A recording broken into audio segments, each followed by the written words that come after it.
This adventure is made possible by AG1.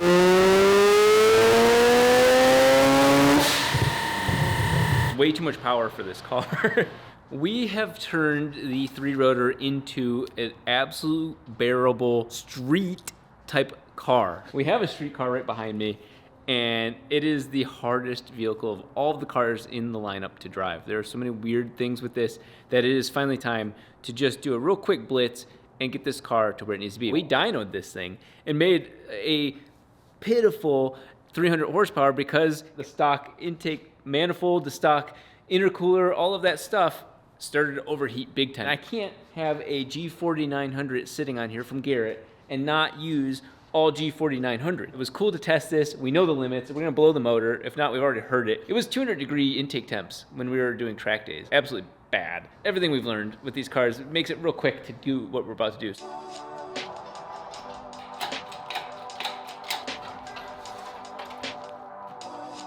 And there you are, folks. That is Turbo 2 out. I'm almost 40, so it's time for me to get my first prostate exam. My first professional prostate exam. I feel like you'd be the type of person to like Google, how do I make it more pleasurable for my doctor? Put essential oils in your butt.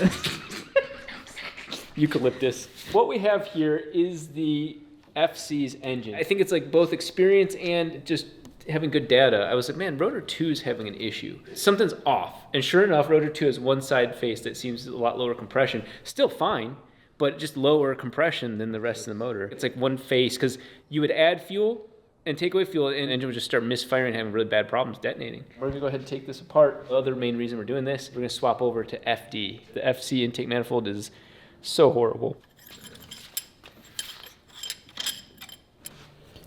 Well, those are either Series 5 or FD rotors. So we have one corner seal I got flattened. My first motor tuning it by EGTs, and EGT and me are not meant to be together. O2 sensors and me doesn't rhyme, but that is top notch. That's how we extracted so much power out of the Corvette and continue to. We had almost 300-degree intake temperatures on this motor. It's not detonated like as in like my traditional like dent a face, but look at this. This corner and this corner, flat. See, this is where I messed up with the CNC machine. Look at that. I know exactly what happened. Wow. I shattered it. The fact that this is that tight and it's stuck in there shows that you can't make the dowels too tight. That's a problem. Didn't damage anything, thankfully. I just was being too aggressive at this time. This is the very first one we did. Each of them were fine, but when I would go to put the whole engine together, they were all like wedging against each other, so you can't have them be that tight. That's a new one for me. I'm kind of proud of that. It's barely worn too. Is that the sludge? You see that? Oh yeah, I guess that's the sludge from the original engine. Look at that, that's wild. Clearance that corner. That's not helping. It's supposed to be a spiral, and it is a flat disc. This may be a second life as like a snap ring, but that is a very, very flat corner seal spring. All three of them. So yeah, we flattened 3 corner seals because I had the oil sprayers so opened up and the car can idle so low. The problem is that it had no oil pressure at idle, and then it had normal good oil pressure at 4,000 RPM. I was reading the engine wrong, and this is learning, so I was detonating the shit out of the rotor. But because they're not dented, it shows you I was messing it up at like idle. It was like it was enough to flatten the shit out of these, and then that just made my problem even worse. When tuning a rotary, it's often a good idea to run rich. You have more power, more everything just works really well, and that's also the way to run my brain. I like to run it rich with nutrients. 75 nutrients. In fact, you know it, AG1. This is the way that I can get any sort of tuning done, is having that sort of mental clarity. You could spend the entire video talking about all the different 75 things that are in this and all the benefits that come with it. It's got a nice, smooth, vanilla taste to it. I used to do a lot of wheatgrass, but it was actually really rough. This, totally different. You really do want to drink it kind of quick because you can see all of the different things inside of it start settling. So if you want that foundational nutrition that covers not just what's up here, but your entire body, act now and save $20 when you go to drinkag1.com/RobDahm to sign up. And with your first purchase, AG1 will be giving away a free 1-year supply of vitamin D3 and K2, as well as 5 free travel packs. That's drinkag1.com/RobDahm.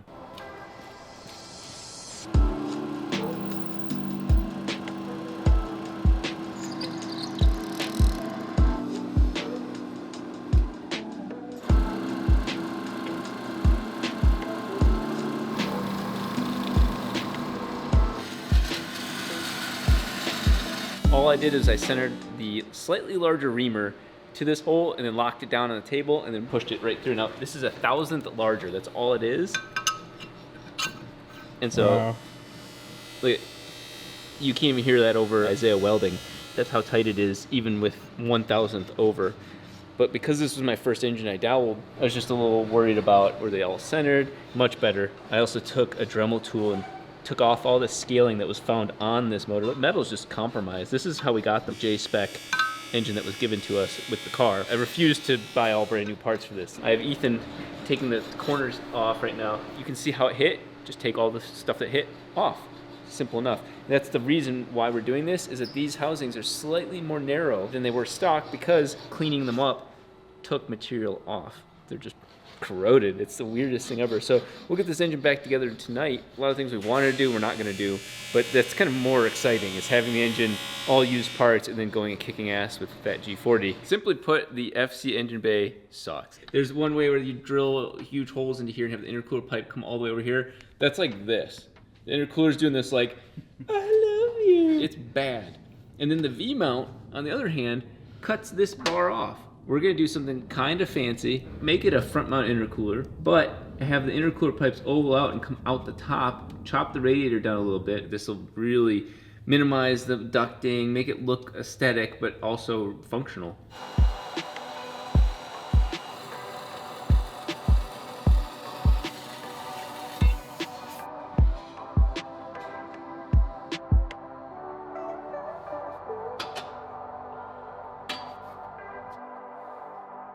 Here we have one intake. I like the way it came out. It has a nice little sheen to it. I used a 3-inch tube, and I need to cut this down on the inside. I just kind of left that so that way when I try to weld it doesn't make this all weird. Goes on there just like that. I'm gonna have 2.5-inch piping. Since it's so tight in there and I have to get the intercooler pipes through the kind of top side, this is gonna be facing up like this.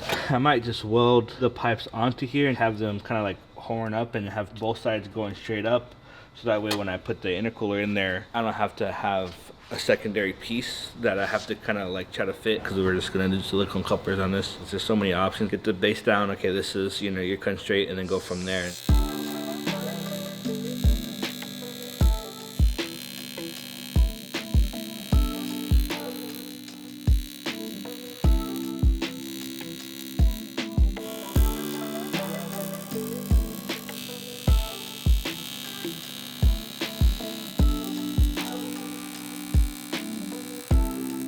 Being the man Rob wants me to be, and I'm double checking to make sure it fits before I weld it all together.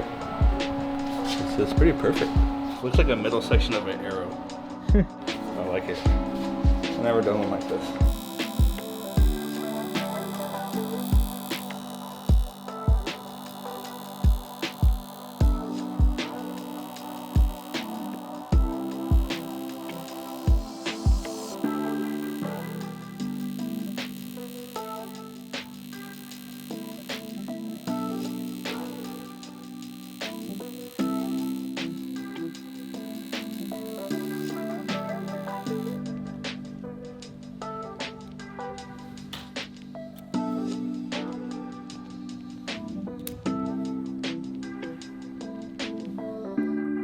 It is time to reassemble the FC's motor. We have found a lot of small problems with using all used parts. We replaced a lot of apex seal springs, corner seals. The rotors were scorched. Cleaned all that up, reusing all the parts. We tightened the clearances on all of the rotors. When you look at both the rotors' apex seals, that's pretty normal. They're looking great. That's rotor 1. Rotor 2, on the other hand, look at this. Wow. That is heat. You can see the colors, and it's on all 3 of these, but you can see there's actually a color band. And then you trace it back on the rotor itself, so you start to see those same heat bands on the corner of the rotor. Look at that. It's subtle, but when you zoom in, look at the rainbow right there. The corner of the rotors and the corner of the apex seals were melting. I've never seen that before. All those flattened corner seals were because it got so hot that the metal just deformed to flat. It wasn't even like detonation specific. That was metal on metal contact, but it wasn't at high RPM because the thing's not scored. This was my first engine doing a lot of really weird things, and it taught me a lot of things. One is that you don't need those competition oil sprayers for an engine that idles low. No matter how much oil you put into the rotor, it just can't get through all this layer of cast iron to cool it. The only thing that can cool these apex seals is the oil and fuel from the injection. That's it. Or the air itself from the combustion. I reverted back to stock oil sprayers because clearly it's not working for what we were hoping for on this engine. On high output motors, I think that it's still got its place, but in this one, I don't think so. Replaced all those springs, decided to like, hey, let's keep it simple. We got something good working. We got other things to work on, but I want to make this engine sing at the proper RPM and power. We're gonna put this together in an hour. Okay.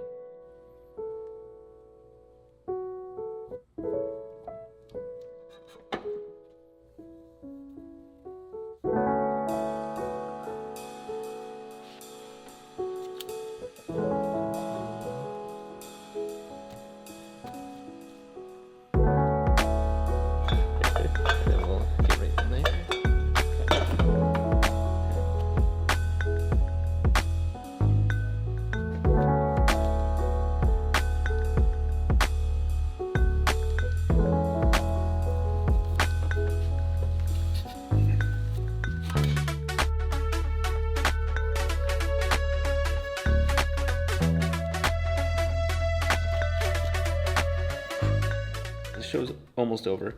Next thing is actually going to be, let's see how well my dowels behave. Look at that. Just that 1,000th on the 3 middle pieces. Cleaned it up so nice. I'm playing the Rude Sandstorm.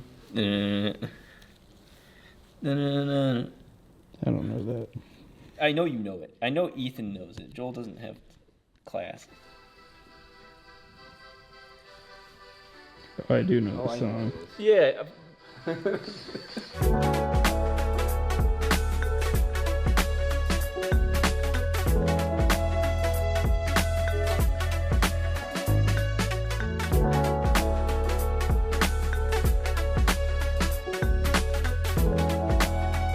Carried away being too precise with torque. 12:30, the short block disassembly. 10 minutes late.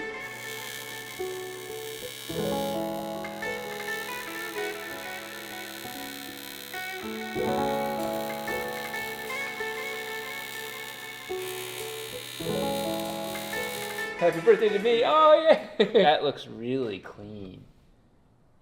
I mean, for now, until it gets dirty.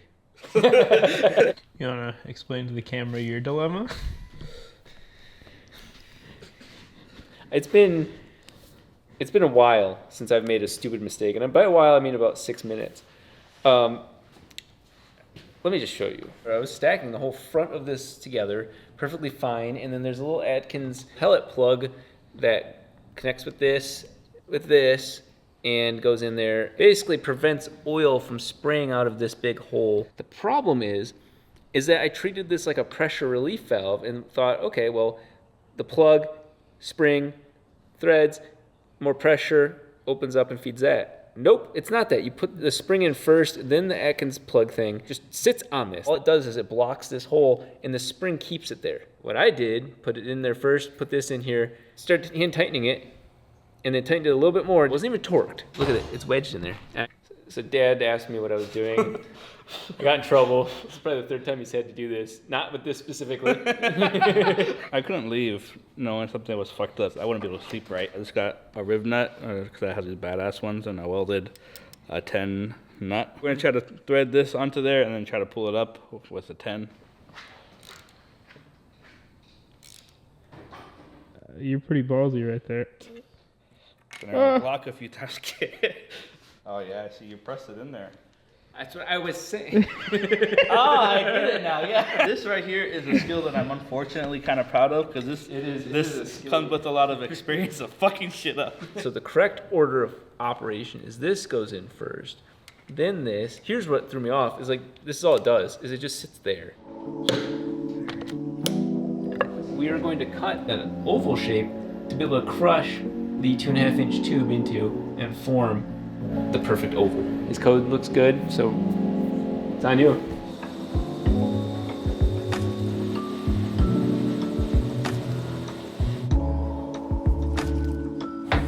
That's okay. I can hammer that out.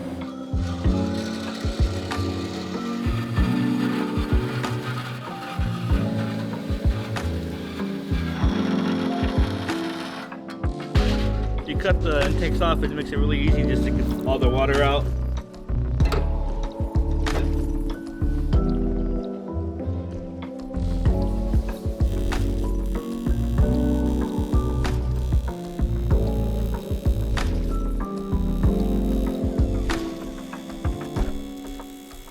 One of our biggest problems is airflow on the FC. This allows you to run FD lower intake manifolds. Upper intake manifolds are where you see a major difference. We know for sure that on the rotary Corvette, the FD upper intake manifold is really good up to about 600, 700 horsepower.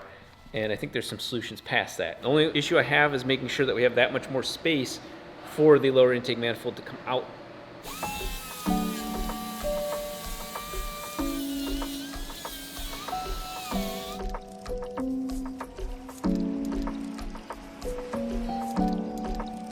This is a hole saw. This is a header, making a hole to add this thing on there.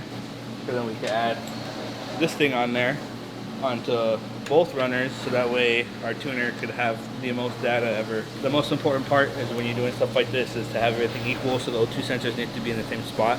They need to be able to clear on this side and on this side with everything in there. So I think I found a really good spot, and I was trying to get them as far away as possible because I don't want them to burn up even faster.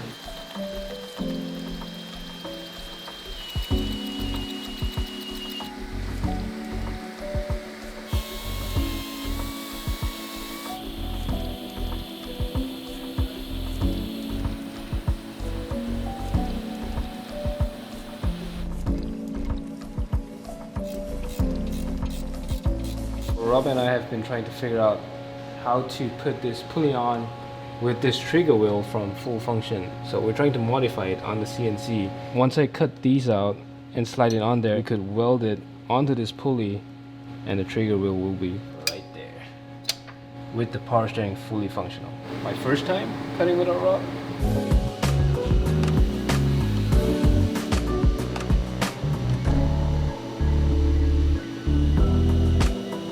Exactly how I want it to be. I just need easier to weld it. I have these guys that are all the same height, and I end up just finding where it goes and setting those on there like that, and so that way it's not going to wobble. I'm trying to weld it and let it cool down, not trying to get it too hot so that way it doesn't warp.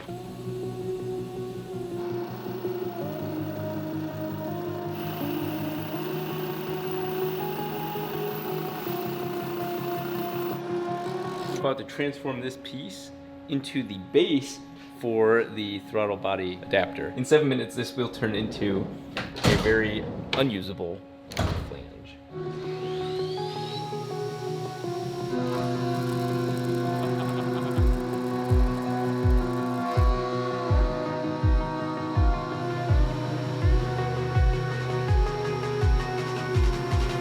Just let it rough it out. This is the first time we have ever taken something crazy like this on. That's actually a lollipop cutter. So the cutter is bigger than my shaft.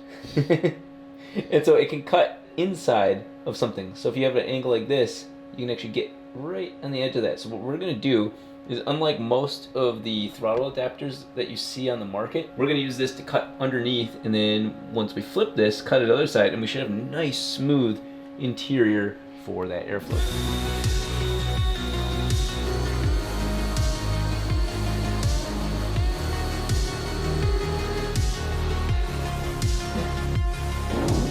That is undercut beautifully. That edge has a nice little radius and did exactly what I asked. It undercut right into there. There's very rarely moments like this that happen in the shop where things just line up and you get that Instagram-worthy shot.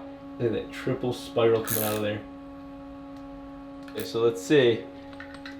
Those are some clean, tight threads. This whole side is all ready to go. Look at that. It's all smooth, all lipped. I put a little center hole in here so that way I can reboot. This has been cut in 2 different operations, and you can see it based on the texture. You can't feel that. You can't hear my fingernail hit it. You can just tell by texture alone. So this was cut holding the vise like this, and this was cut with it holding it under here. Curves tell you everything right there. That's how close. I've got this aligned now. Let's see if it works. Step 1, does it fit here? Oh, it even clears this. I didn't mean for that. Nice tight tolerances there. Then here is the Bosch. We intended it to go. And that's a nice transition there. That transition also is just spot on. I'm very, very happy with all of this. Welcome back to my corner of the shop. Joel hates it over here. I love it over here. I love Joel being over here. I love Joel. And with that comes the FC's current state of the union. We are wiring the car for the R3. Currently, it's just after Black Friday and everything, and they sold all of them. The really neat part about this is that the R3 and the R5 are interchangeable. And I say that with a little baby asterisk, because 1 and 3 are basically the same. You could take the connector from this one from an R3, put it at an R5, and it would work. And then this is identical as well. It's these two that are added on the R5 that really show the extra functionality. We're going to be tuning this car for maximum power for a 2-rotor, not peak power. I want to clarify, maximum power.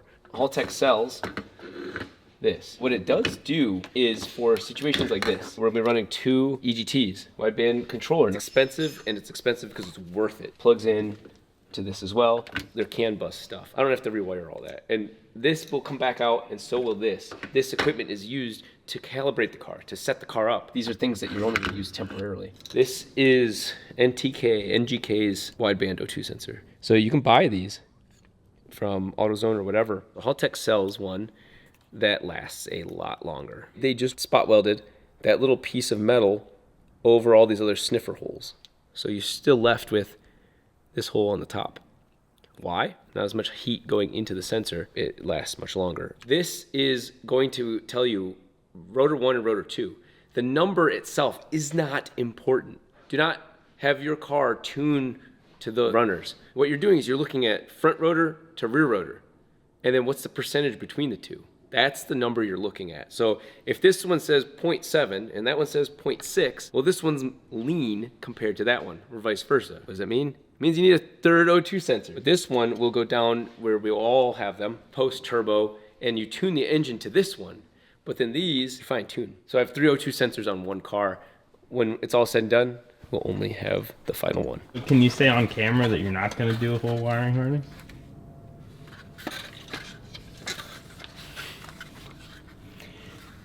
What do you mean by the whole wiring harness? The loom and the twirling and the excessive DR. What's right there? So it's really coincidental that when I went to put the drive-by-wire connector in my cart, I blanked out, and all these also ended in my cart. I don't know, the whole harness, all the sensor connectors all ended up in my cart. It must be a ProWire thing.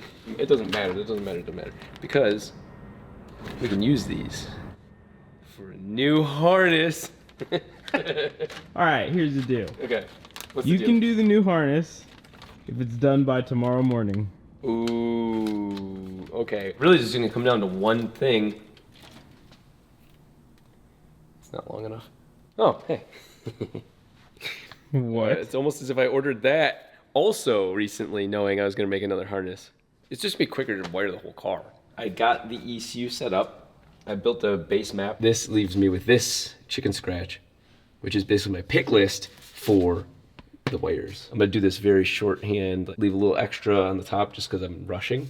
Because if I lose, I owe the guys poke, and that's not cheap. I'm praying on your downfall. Yeah, you are.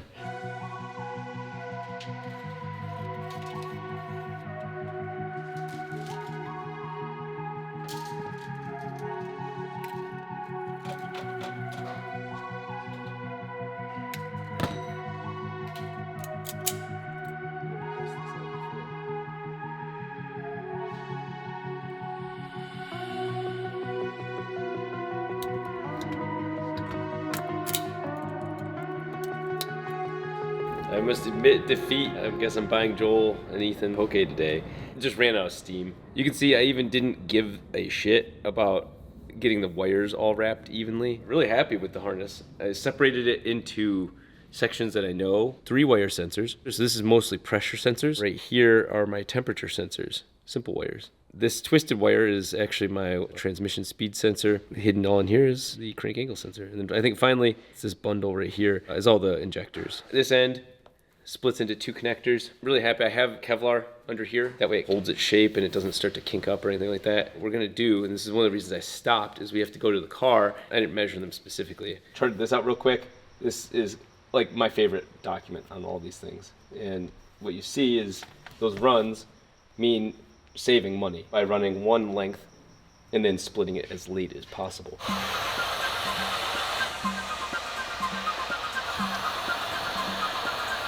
It has come down to this moment. I want to show you guys something historical. This is my water injection kit. It was pre-turbo. I could run 25 PSI on pump gas, which is on a rotary a big deal. This is the first time we've ran a filter on a car since that. The reason we're doing this is because it's time to get this car moving. We have taken off the top part of this radiator, and I want to make sure that this doesn't rest on this, but it gives us enough room for this. So what I think we'll do is have a tube come up from right here, like that. We're gonna bring this out so far, cut it off, and then flange that. For this turbo, when you look at it this way, you can tell that it's 5.5 degrees. You can tell it's going up. The whole engine is on an angle upward. We're gonna have to do 90 degrees plus 5 degrees to get to there, but that is if you're pointing that way. When we're pointing this way, it's actually closer to 3 degrees. We have to basically do a 93 degree bend. That gives us that. So we cut to there. That'll bring this up to neutral. The table being basically flat. Fuck yeah. I can have that nice slight bend. We have a height difference of about, what, 2 inches, 1.5 inches? Which is where we're gonna have to take this down.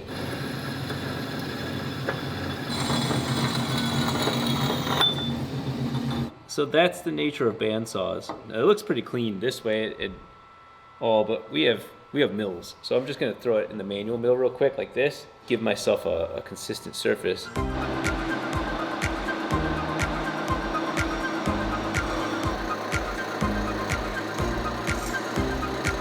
I have this kind of going straight over the top of the filter. I ported the inside of this, you can see, because the way air likes to work, it likes to stick to surfaces. While this is far from perfect, it's still something that really turned out well. I'm very happy with all the angles. I'm gonna go ahead and lay down some fat beads.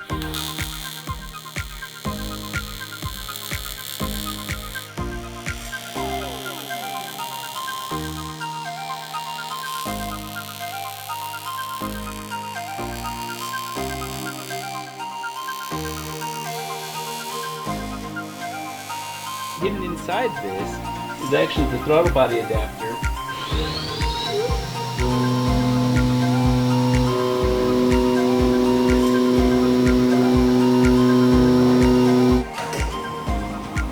There it is.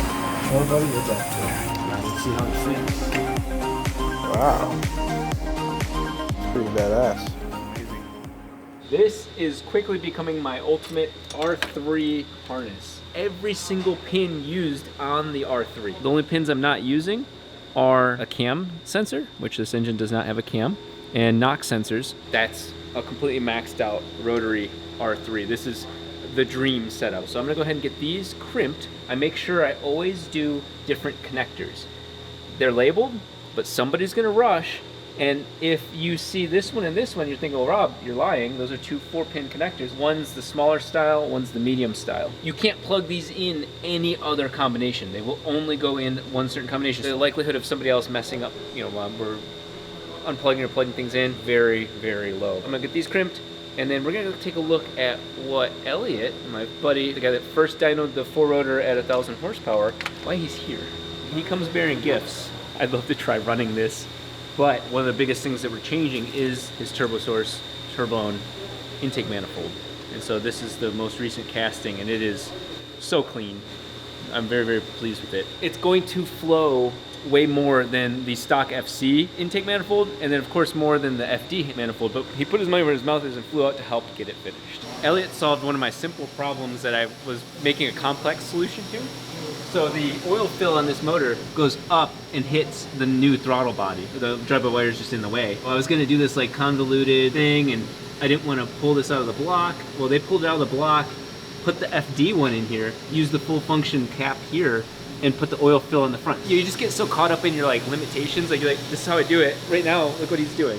I didn't even think about moving the air filter over there. He's changing this to just the vent. On the FD block, the rear iron has that second turbo oil drain. That's what we use on the 3-rotor and the FD blocks to have air coming out of the oil pan this way and air coming out of the oil pan that way. So when you turn one way or the other way, you don't fill your catch can up with fluid, even though it's really not that full. We're gonna be taking this vibrant catch can off of the 3-rotor. So useful, it hurts. Yeah, that's a nice one. I've never used this before. And the one that's going on the 3-rotor, Jeez. same thing. Now you can do some hot laps. Yeah, now the cool part is that the better that you vent your oil pan for lateral force, the less oil that will come out, so you basically have a fuller oil pan as well.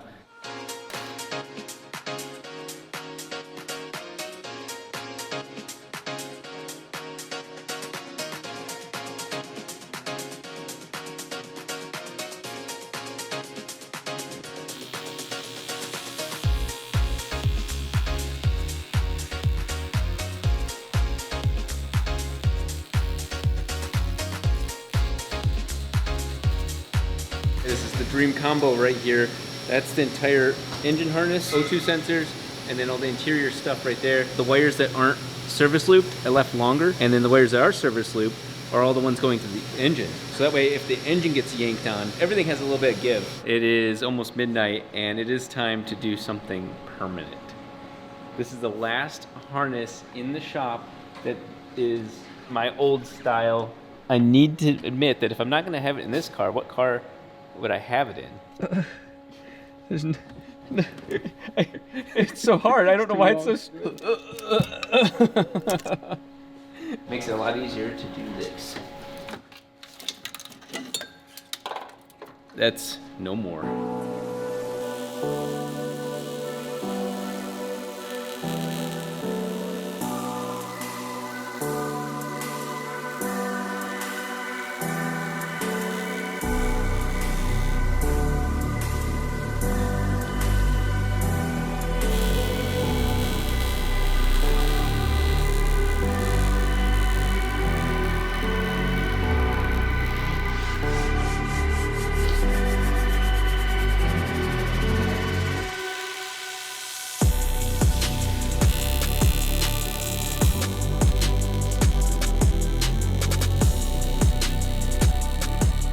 This has been one of my favorite pushes, mostly because I wasn't here. The guys did an amazing job. Right now, we're gonna go ahead and fire it up. We got the flex fuel sensor working, but one of my favorite ones that we're gonna be doing, pressure and temperature. When you're looking at turbo efficiency, you actually use pressure and temperature off of the turbo, pressure and temperature into the turbo, pressure and temperature from the manifold, pressure and temperature out of the manifold. To be able to create a very clean model of the turbo, and then the 9th one is turbo speed. All of that combined, you can actually model the turbo and what it's doing. We already know that this manifold is going to flow more, but what does that actually mean? Efficiency from here to here. Because a lot of people will erroneously say, oh, I made more power at less boost. And that is such an arbitrary bullshit line that you'll see a lot of tuners say. If you open this up, if you bore something out, of course there's going to be lower boost because the airflow doesn't have a restriction.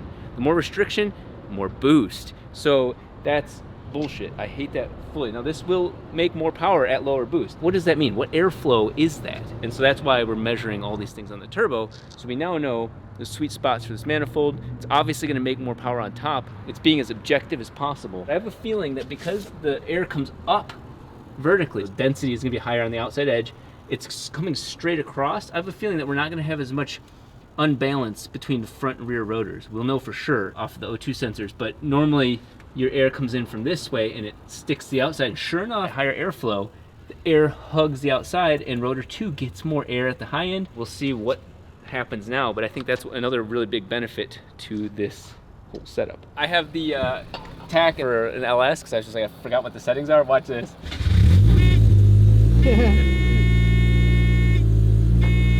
So it's 8 times what it's supposed to be. That's amazing. Watch this. So I set this to 1. Boop. So now it's accurate. 1 pulse per rotation.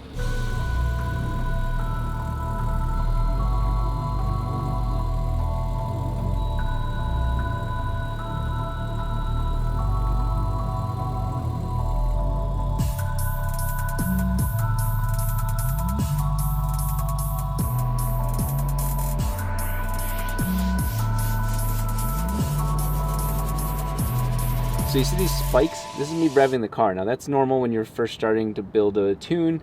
It goes lean. But that's not the full story. That's just the wideband O2 on the exhaust. Look at this. We just got the 202 sensors working on the runners, and look at that. When I rev it, green goes very lean. Not even close to the same. We're talking 1.4 lambda versus 0.9, which is acceptable. Elliot was already on the same page, but I was waiting until I saw data that there's something wrong with probably Rotor 1's IGN-1A coils. We've had this happen many times. You can only see the end result, but now when you start looking in here, even at idle, Rotor 1's like breaking up. Wow. It's having weird issues. Oh, you Puerto Ricans out there that tune off EGTs, look at the EGTs. They tell you nothing. Everything's business as usual, perfectly fine. Totally different stories. Every time we hang out, I have a dead IGN-1A coil. Now, they die. They die frequently, and that's every brand. I don't overcharge them, nothing. It's just, I think, part of the nature of such a good coil. It can really mess with you, so use your timing light. Use the trick there. Check your coils, always. No fucking way. I crisscrossed and applesauced the ignition. Double bath. We'll just say arbitrarily. These two are rotor 1, leading and trailing. Rotor 2, leading and trailing. I broke my fingers. That shouldn't work because they're on opposite times, right? The two rotors fire at the opposite times. But because it's so custom, I'd swapped that, then labeled it. And then when I went to do the timing, the math didn't add up. So I kept going and kept going until I saw the correct timing mark, which happened to be 180 degrees later. The engine is running double backwards. So it's firing rotor 1 at rotor 2's time, but then also it's 180 degrees off on the timing wheel. So I literally just took the crank angle and subtracted 180 from it. This teaches me a lot about who I let wire my cars. It should somehow run better. I got a lot more tuning to do, but she is really, really solid. See ya. Damn it. Making big power is one thing. Making really high efficiency power is a totally different thing. And so we're gonna do what Joel's been begging me to do, which is just a boost pull in 4th gear and see if we can compare it to like a dyno pull prior to all of this swap. And so we'll get to see the intake temperatures way lower because of the better intercooler and so on. So once the boost kicks in, we have the boost set to 10 psi, so it's not gonna do full boost. Yeah. Felt good though. Yeah. Looking at this as objectively as possible, and when we compare that 4th gear pull, the beginning of it is identical. And we found something kind of interesting. The car now makes 1 more psi of boost, which is a relative number, but it is measurable. 1 more pound of pressure in the intake, which is weird because this intake's more free flowing, so you'd expect it to be lower because it's flowing more air through it. But then it's also got 1 psi of back pressure less. So this whole thing is just more freed up. The whole car is more freed up, and that's mostly because of the intercooler. This is now a more efficient car. Turbos have an efficiency zone though, so we need to see if this was like too efficient. I got some more tuning before we go and do that, but it's really wild. You see everything more freed up. So I'm gonna take Joel on another little ride to see what's changed within just a little bit of tuning. It's getting so much better to drive.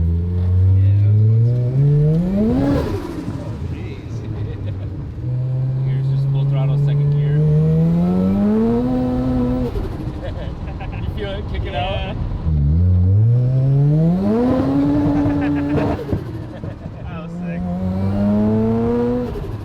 It's got so want the car running really good at high end, we need to tackle the elephant in the room. The car idles like shit. A couple working theories right now, but one of the things that I've wanted to test, and this is going to help especially with Turbolone getting the best possible manifold, is the theory of secondary primary runners. At low RPM on a stock RX-7, it has the ability to turn off these here.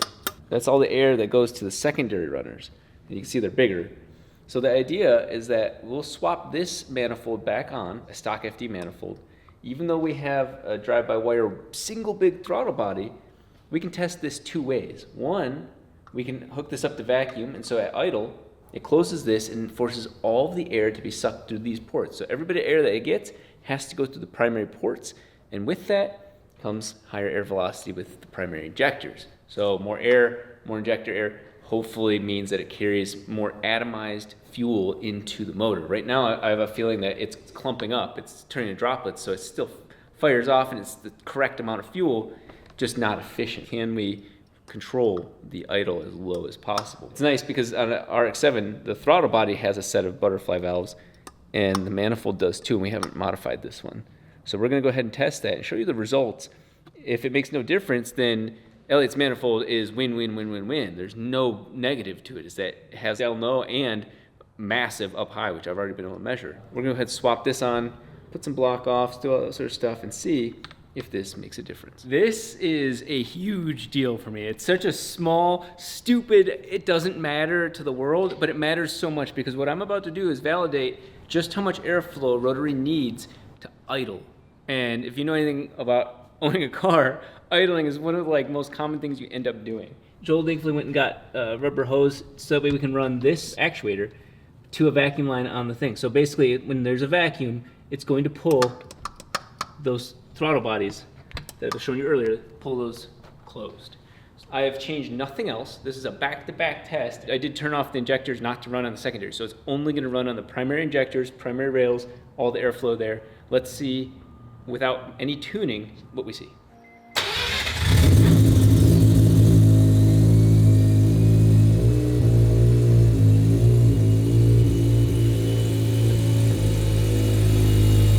That sounds absolutely different. Would you agree? Yeah, no, that sounds normal. That's a completely different car. She's stable.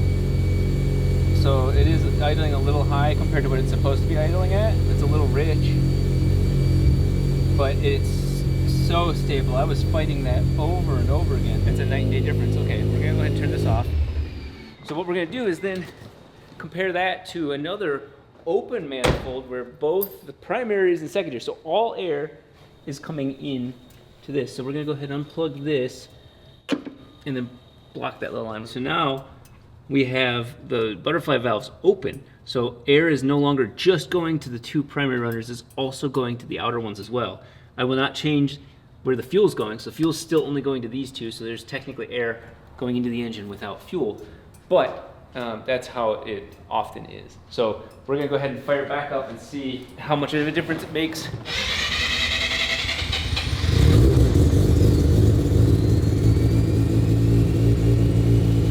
Run for a second, and we'll look at the logs to see the oxygen sensors. That at idle, is the fuel collecting or not? I already smell more fuel, which to me means that it's not burning it as cleanly. Hear that? No other change.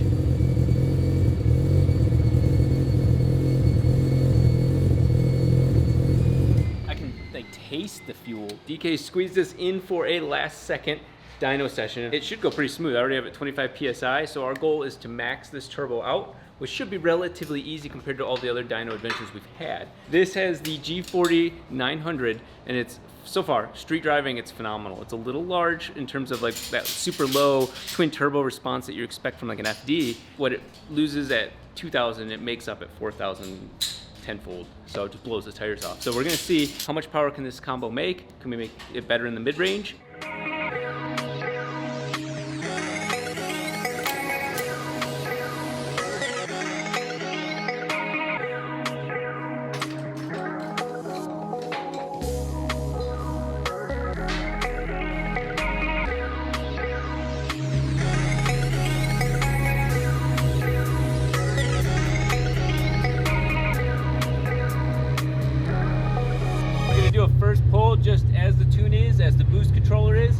expect to see kind of peaky because the boost controller hasn't been set to carry the power out.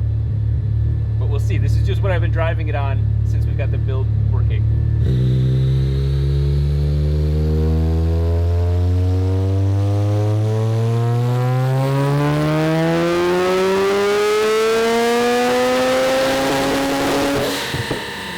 What do we got? 585 and 442 total. Oh my god. I thought I saw that, but I was like, no. We were guessing 4... Wait, I said 580. No, you didn't. You said 480. Oh, damn it. Which is even crazier because I said 461. You said 480. So you can see my boost is coming up and then opening and then catching and holding quite nicely. I've been swearing up and down that this would be a 550 horsepower turbo this entire time. DK's like, no, you'll make 600. I was like, well, look who's wrong. I haven't really driven it on the street over 7,000 RPM because it just blows the tires off with this power. But green is my target air to fuel ratio. And look at how rich it got. For the guys wondering, it got to 0.65. And that's when the IGN-1As starts to have a hard time igniting the air to fuel ratio. I'm gonna clean that up and we're probably gonna see the 6s, just same power level. We're at 24.5 pounds of boost. Boost and back pressure didn't meet until 7,000 RPM. And you can see that the G40's exhaust side is so solidly big, the exhaust isn't choking. I'm really, really happy with the fuel system. That's a real surprise here. Well, I was expecting the fuel system to start dropping in pressure, and I would just run it harder and harder. Differential fuel pressure is just on a slight decline, but it's not nosediving, so this isn't the limit of the fuel system at all.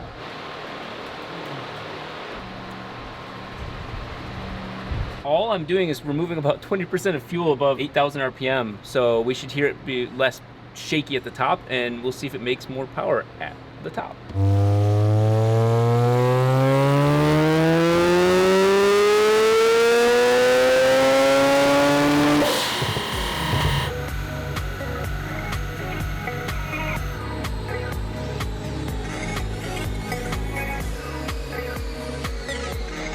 Oh my God. So close.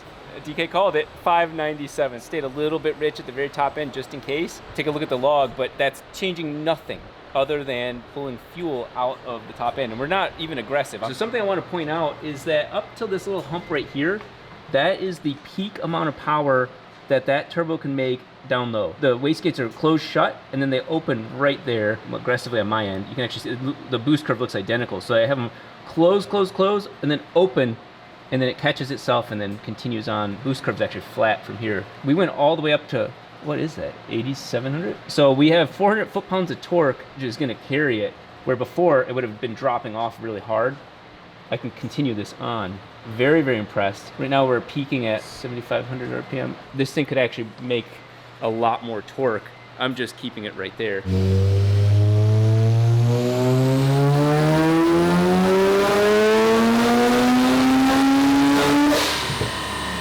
You see right now that I can pick up a lot of power at 4,500 to 6,000 RPM. Those are all 12 to 15% rich. So I will gain a shit ton in that middle area right there. How much power did we make? 639. Hell yeah, 639 with just 26 pounds of boost. Joel blackmailed me with some information. No, we're gonna go to 30 pounds of boost because that's where I have my map really clear. Like above that is not planned, but 30 is actually the peak of my map planning. Right now at 26.5, we're still so low on our back pressure. I think that this turbo is phenomenal for this 600 horsepower range. Me an hour ago or 2 hours ago would have not said that at all. It's a dream turbo for a rotary with the way the back pressure comes up. Now, arguably down low, that's your personal choice, but if you're looking for basically a 700 horsepower two-rotor, this is probably one of the best turbos for that. We'll see how close we can get to that.